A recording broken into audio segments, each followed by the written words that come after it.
Hi everyone, my name is Mary Scully and I work here with the Dyslexia Association of Ireland. I've been with the association about 5 years and I am the services coordinator here with the association. So I look after all the services loosely. Mary and myself are delighted to be here today to introduce to you a second level student revision course. This will be a series of 6 webinars that we are producing completely free of charge in some attempt to help our young students in their study for their state exams, the Leaving Cert that is coming up shortly.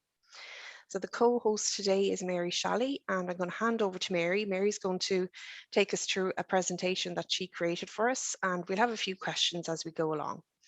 If you think of anything today after watching this that you'd like some more information on, please do get in touch with us at info@dyslexia.ie and we'll be more than happy to answer any of your questions. So now, Mary, if you want to go ahead there. Please, are all very welcome, and thank you for taking the time to look at this webinar, and hopefully you find it useful. And it's recorded deliberately to give you the opportunity to stop and start as often as you want, because there's a lot of information and you just might find something interesting, then you want to stop and look at that slide again, and you have total control over it. So that's the way why it's been deliberately recorded. So really what we're trying to do is to get you to think about yourself as a learner and understand, how you as a learner can shape your revision going forward. So you need to understand yourself. And the key message here is that it's not too late. You've still plenty of time. The exams, yes, are coming up and they're looming, but you still have plenty of time to get ready for them. And the key message here is that examinations are not about intelligence. They're simply about examination technique. And the children that do well and the young people that do well in exams have the technique. And that's what we want to try and look at today as well, the techniques, and also that sense of understanding yourself as a learner. So many of you might have dyslexia or might think you have dyslexia, but if you have dyslexia, you need to understand how that will impact on you getting ready for your examinations. So the term dyslexia comes from 2 Greek words, dys, which means difficulty with, pain, trouble. So things like dyscalculia, dyspraxia, anytime you see those 3 letters at the beginning of a word, it means difficulty with. And lexia, which means language or words. It's a lifelong challenge, dyslexia. It can hinder reading, writing, spelling, and sometimes even speaking, but it's not a sign of poor intelligence or laziness. It's neurological, causing the brain to process and interpret information differently. So basically, if you have dyslexia, your brain processes information in a different way. And because your brain processes information in a different way, you need to think about that processing of information in order to be able then to do your examinations. So researchers will look at different parts of the brain and come up with different theories to explain the causes of dyslexia. And we're not going to go into that today, but the key message from that there is when you're studying and when you're working, if you're reading information and you have dyslexia, your brain is working 5 times harder when reading that information than somebody who doesn't have dyslexia, which means then you're going to be tired, you're going to find it hard to process so much information, particularly when there's lots and lots of words in the page. And that's something you need to be mindful of, that you're going to be tireder than maybe somebody who doesn't have that reading difficulty. So you need to build in rest periods, you need to build in short, sharp study periods. So studying for an hour and a half is not going to be effective for you. You need to have short revision time, Okay. And you might have other difficulties as well. Short-term working memory, not being able to remember lots of information. And the key here is getting that information from your short-term memory into your long-term memory. So then in the examination, you'll be able to bring it back out again. You might have attention difficulties, so find it difficult to attend to information for long periods of time. Looking at, words on a page or looking at maybe a video or something like that there, and you lose attention and you start thinking of other things and not focusing. You might confuse letter sequences, and that's important when it comes to your examinations. If you know that you sometimes do that, you need to be very, very clear when it comes to examinations that you don't misinterpret words, and that by doing that, then you end up giving the wrong question. The maths, sometimes looking at particularly the signs in math, some people with dyslexia would misinterpret the plus and the minus sign. So if you do that, you need to make sure if you're doing a maths exam that you highlight the plus in one color and the negative in another color. So you'll always remember to look for them and not make that mistake. And also the language of maths, there's lots and lots of words in an maths examination. So you need to make sure you're familiar with them and you know the structure of the exam. judging telling time is really difficult as well. Sometimes you have dyslexia, so you need to work out how long is 10 minutes, how long is this going to take, use timers. Don't use your phone for timing because you're not going to have your phone in your examination. So you need to get a watch or a stop clock or something that you can bring into the examination. There'll always be a clock on the wall, but try and get an old-fashioned watch or something that you can judge your time for the examinations as well. Your motor skills, your coordination, your handwriting can be difficult, which might take a long time to take notes. And then also you need to be thinking about how better can I take notes that I don't always have to write everything down. So if you're spending a long, long time writing stuff down and maybe not taking it in, that's taken away from your study time. You might have difficulty with planning, sequencing and organising your written text, which means then that when it comes to your examination, particularly your English one, when you're writing long pieces of prose, long pieces of information, if you don't have a structure for that, and we'll talk about structure when we go forward, then you might really struggle with that there. Your time management, and we're going to talk about time management in the examination, which is really critical, and your organisational skills. Could be difficult things. You colour code your work, even something as simple as getting a plastic bag from different shops. So all of your English stuff's in your little bag, all of your math stuff's in a Tesco bag. Even something as simple as that can make a massive difference. So you're not spending hours and hours looking for information and looking for books and things. And we'll talk a little bit more about organisation. And then self-confidence. You think you can't do it and you start to think, well, I can't do this. What's the point? And that's because maybe you have had difficulties with other things throughout the years, but now it's coming to your examinations. You need to put that aside because you're in control. And over the next couple of weeks, you're in control and you need to say, I can do this, and believe in yourself and believe that you can do it. So there's some of the difficulties you might have if you have dyslexia, and you need to be aware of which ones particularly impact on your learning going forward. Okay. So you also have strengths. Good verbal skills, be able to give good oral presentations. And these are the things that you're going to look at whenever you're trying to revise. Look at your strengths. If you're creative and you're artistic, then why are you writing lots and lots of words in a page? Draw images, draw pictures, make cartoon characters, make as much as you possibly can to make it creative for you. So you need to look at your strengths and think, how can I learn using my strengths? Be aware of your weaknesses, but also be aware of your strengths. And that very much plays into that last slide as well there that you had, Mary, about your poor self-image, doesn't it? That we very often look at, oh, I can't do this or I can't do that. But let's think about what we can do and just tailor that then to our study, isn't it, really? It really is. And that's really what's looking at your positive attributes. Yeah. I am totally non-artistic or whatever, non-creative. I cannot draw. Great ideas in my head, but nothing comes out on paper. But if you're creative and you can create images to represent what you're learning, that's your strength, and that's what you really need to to play on. But the key thing is here, people who do well in exams are not always smarter, they just study better. And this is just a technique. This is what it's about. They do not measure intelligence. Exams are not a measure of intelligence. They measure how well you can take information and put it in a different format. And now is the time to start practicing. You still have plenty of time. And I always think if you were thinking about if you were playing in running a marathon, or you were playing in a hurling county final and the county final was next week, you wouldn't sit and be reading about how to play hurling. You'd be out practicing how to practice your skills, honing your skills, and you'd be training, getting yourself ready. And they always say most matches are not won on the day of the match, they're won in the winter time out in the training grounds. And it's no different from an examination. This is the time where you pass your exams, not the day that you walk in to do that paper. The time that you spend now and start your training for your exams. And that's what it is. It's a training session. It's coming near the end.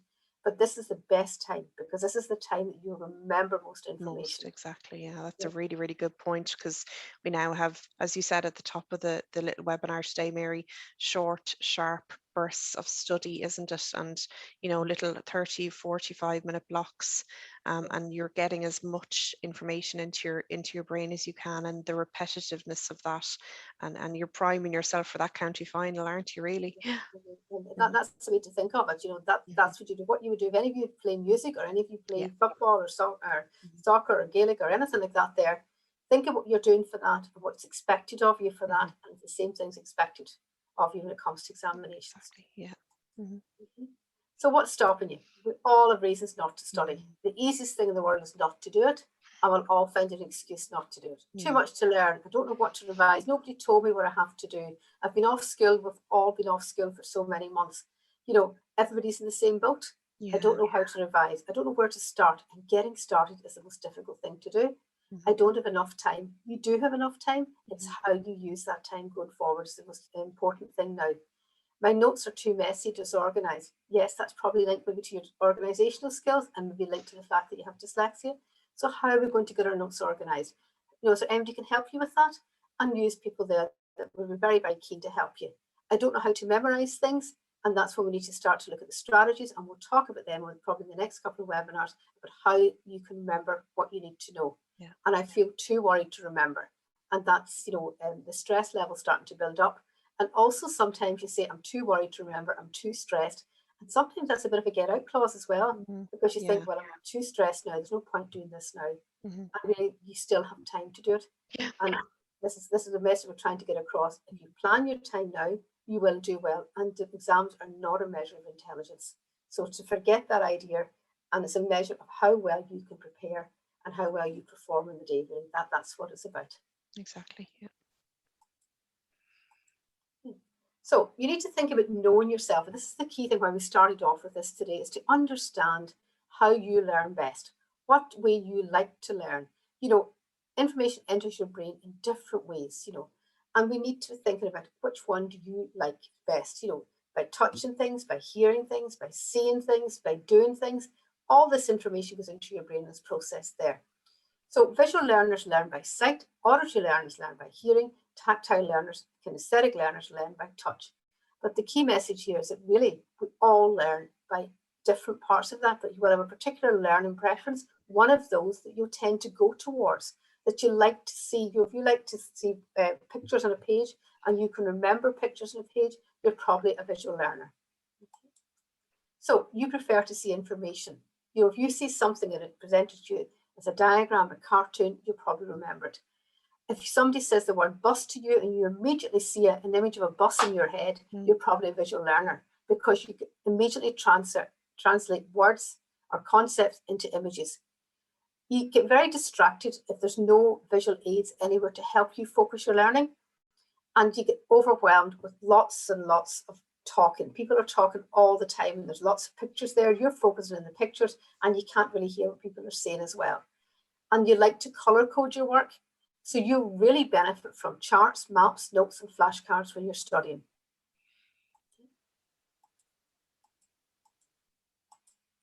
Auditory learners, in contrast, they like to say the word aloud. They like to hear what they're saying. So walking around the room, reading the information that's presented to you, reading your flashcards, reading your notes, giving presentations to imagine the audience. Imagine you're delivering a PowerPoint presentation. Put your notes into a PowerPoint presentation and physically stand up and deliver it to somebody. Even if the person's not in the room, just imagine there's somebody listening to it. Record your notes in a tape recorder. Nobody's tape recorders anymore, but that idea of recording your notes and listen to them back, listen them back to you again, record them on your phone and play them back. These silly noises, and this is your revision. Nobody is going to judge you in how you remember. The only way you're going to be judged is what you put down in the paper in that day. So it doesn't matter how it got in. Use silly noises, silly songs, rap, anything you can to get that information and hear the information in your mind, hear your mind actually processing the information. And then instrumental music as well is another way of helping you remember things. But don't have songs with words on them, because that is a distractor. Because what happens, your brain starts to remember the words of the song as opposed to remembering what's actually in front of you. Okay. And then the kinesthetic learners, they prefer to do actions when learning facts, you know, like kicking a ball against a wall or walk about when they're learning. Sometimes you find it hard to sit at a desk. I know you're going to have to sit at a desk during your exam, but you don't have to sit at the desk to revise. Just because you're sitting at a table or a chair doesn't mean that you're actually learning. You know, add emotions and textures to exaggerate information, like play with Play-Doh, plastic. Some people actually say that if you chew different types of chewing gum, and how true this is, I don't know. Like whenever you're doing your geography, if you just use like a strawberry chewing gum, if you're doing your English, you use a spearmint chewing gum, and you go into the math, those exams, and you take that flavour of chewing gum with you. How true it is, I don't know. But if it works for you, it works for you. You know, that's the message really. Whatever works for you is correct. There's no set way that you must study. There are certain things you shouldn't do, but there is no set way that you must do everything. And I think all of these, so the audio, visual, and the kinesthetic learning, Mary, that all plays into this word that we hear of multisensory learning, doesn't it? So if we hit our senses in a few different ways, so if we read a thing, if we hear a thing, and then if we say it out loud, we're hitting it from multiple angles and we're hitting it from multi senses, and we retain that information easier. Would you say that's true? Yeah, or without a doubt, the more opportunities you have, particularly you remember, if you have dyslexia, you might have working memory difficulties or Yeah, short-term memory working difficulties, and you want to get that information into your long-term memory. exactly. Yeah. The more paths you create into that long-term memory, the better, because then that really, really helps reinforce your learning. So the more ways that you can get that information and the more things you can do with that information, the better opportunities there is for you to remember it. To And that's retain it. Yeah. ultimately what you're trying to do, is to remember it. Great. Okay. And learning is doing, and this is just reiterating the exact same thing as Mary was saying there a second ago, this multi-sensory learning. Research show that we take in 10% of what we read, 20% of what we hear, 30% of what we see, 50% of what we see, hear, and do, 70% of what we ourselves say, and 90% of what we ourselves do. And that's really, really important when it comes to studying. Because what most people do, and we all do, we sit and we read over work we've done from the teachers given us. We think we're great, we're sitting at our desk for an hour, we're reading and we're highlighting. And basically, you're just colouring in. You're not actually doing anything, because this gives you a satisfying but deceptive feeling of fluency and familiarity with the material. And that makes you think, that's great, I know that. You don't know it. You've just spent hours and hours colouring in. And Yeah, that's because you're only hitting that one sense, aren't you? yeah. You're not, if you said that out loud while colouring it in, or if you said that to your mom or dad around the kitchen table, isn't that another sense you're hitting? So yeah, so even though you could colour it in, if you hit another sense with it as well, you would retain it more, wouldn't you? It's really important. If you're, I'm not saying highlighting is not important. Highlighting is No. good because it No. highlights basically the very keywords there, Yeah, what you need to know, but you won't know it unless you do something with it. with it, And exactly. so, and that's as Mary said, telling somebody about it, writing it out in a different way, putting it into a picture, putting it into a flow chart, Yeah. putting it into a mind map, telling somebody about it, having that discussion about it is really important. So really you have to think you have to do something with the information, and learning is doing. Great. So how do you get good grades? You are in control. You at this moment in time, you're in control of how well you're going to do in your examinations. So don't be negative of what you think you can achieve. If you revise thoroughly and receive the help of supporting people, it will make a difference.